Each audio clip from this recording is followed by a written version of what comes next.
ये दुनिया आपको जिस नज़र से देखेंगे वैसी ही नज़र आएगी। अगर दुनिया में आप अच्छे ही देखेंगे तो आपको अच्छा ही दिखेगी, और दुनिया में अगर बुरा ही देखेंगे तो बुरा ही दिखेगी।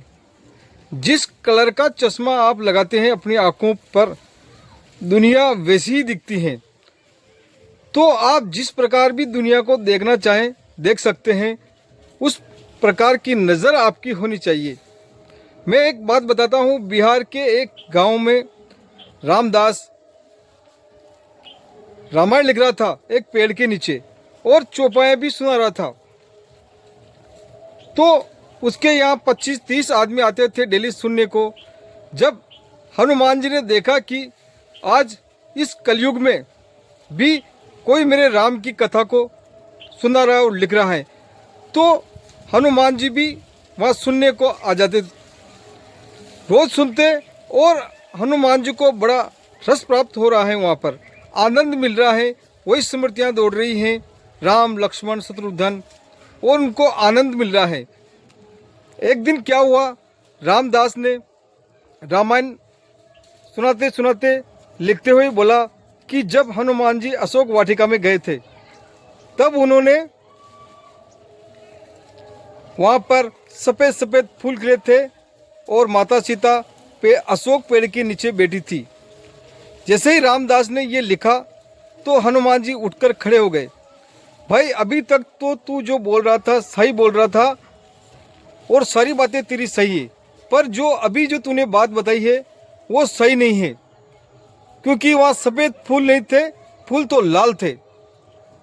तो रामदास बोलता है, रामायण लिख मैं रहा हूँ और सुना मैं रहा हूँ, तुझे क्या मतलब, मेरी इच्छा हो जो लिखूँ इसमें।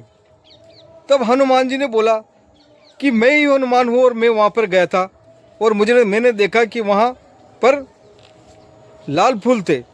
रामदास ने बोला, मैं लाल नहीं लिखूँगा, मैं तो सफ़ेद ही लिखूँगा, लाल नहीं लिखूँगा। अरे यार, तू तो झूठ बोल रहा है, तुझे क्या पता, गया तो मैं था। तो रामदास मानने को तैयार नहीं थे, हनुमान जी मानने को तैयार नहीं थे।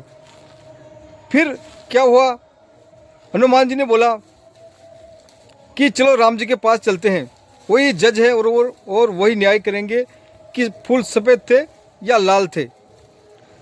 तो हनुमान जी ने रामदास को कंधे पर बिठाया और पहुँचे राम जी के पास। तो राम जी के पास गए, हनुमान जी ने बोला, भगवान ये रामदास है, और ये रामायण की चौपाई लिख रहा है। और लिखते लिखते इसने बोला कि लंका में अशोक वाटिका में सफ़ेद फूल थे। तो राम जी ने बोला कि सफ़ेद फूल थे, ये लिख रहा तो लिखने देना, तुझे क्या फर्क पड़ा इससे, इसकी इच्छा, इसको लिखने दे। तो हनुमान जी राम जी से बोलते हैं कि न तो भगवान आप गए थे न ये गया था, गया तो मैं था, मुझे मालूम था कि फूल लाल थे और ये सफ़ेद लिख रहा है।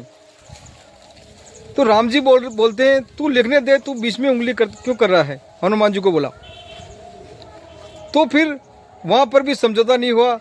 तो जब छोटी कोर्ट में कुछ नहीं होता है तो ऊपर की हाई कोर्ट में अपील ली जाती है। उसी प्रकार फिर वो पहुँचे माता सीता के पास, रामदास और हनुमान जी दोनों पहुँचते हैं।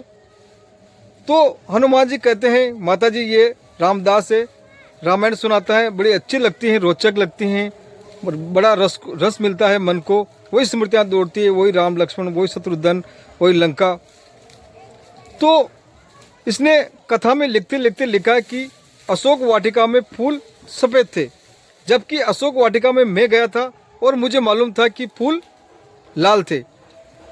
तो माता सीता ने बोला कि हनुमान ये लिख रहा है, जो लिखने दो इसको, और ये सही लिख रहा है। जब तुम लंका में पहुँचे थे, तुम्हारे स्वामी की भार्या को कोई हरण करके ले गया, तुम्हारी आँखों में मार काटने वाली भावना थी, तुम्हारी आँखें खून से लाल थी, सनी हुई थी, इसलिए तुम्हें फूल सफ़ेद नहीं बल्कि लाल नजर आए। मैं अशोक वाटिका में थी, जबकि फूल तो सफ़ेद ही थे। तो दोस्तों, जिस नज़र से आप देखोगे दुनिया वैसी नज़र आएगी। मेरा चैनल अच्छा लगता है लाइक करें, शेयर करें, सब्सक्राइब करें। जय हिंद, जय भारत।